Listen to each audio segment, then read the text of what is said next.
నాగర్ కర్నూల్ జిల్లాలో విషాద ఘటన చోటు చేసుకుంది. నాగనూర్ గ్రామంలో 40 రోజుల చిన్నారి ముక్కును ఎలుక కొరికింది. దీంతో బాలుడు మృతి చెందాడు. హైదరాబాద్ నీలోఫర్ ఆసుపత్రిలో చికిత్స అందించినా ఫలితం లేకపోయింది. తీవ్ర రక్తస్రావంతో చిన్నారి కన్నుమూశాడు. వివరాల్లోకి వెళితే నాగనూర్ గ్రామానికి చెందిన లక్ష్మీకళ, పెద్ద కార్పాముల గ్రామానికి చెందిన శివకు 3 ఏళ్ల క్రితం వివాహం జరిగింది. 40 రోజుల క్రితం వీరికి శిశువు జన్మించాడు. అప్పటి నుంచి లక్ష్మీకళ అమ్మగారి ఇంటి వద్దే ఉంటుంది. అయితే 2 రోజుల క్రితం శిశువు నిద్రిస్తున్న క్రమంలో ఎలుక శిశువు ముక్కు కొరికింది. అయితే ఎలుక పదే పదే శిశువు ముక్కు కొరకడంతో తీవ్ర రక్తస్రావం అయ్యింది.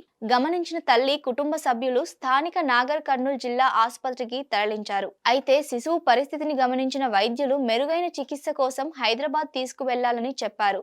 దీంతో శిశువును నిలోఫర్ ఆసుపత్రిలో చేర్పించారు. చికిత్స పొందుతూ నిన్న రాత్రి శిశువు మరణించాడు. ఇక శిశువు మృతితో నాగనూల్ గ్రామంలో విషాద ఛాయలు అలుముకున్నాయి.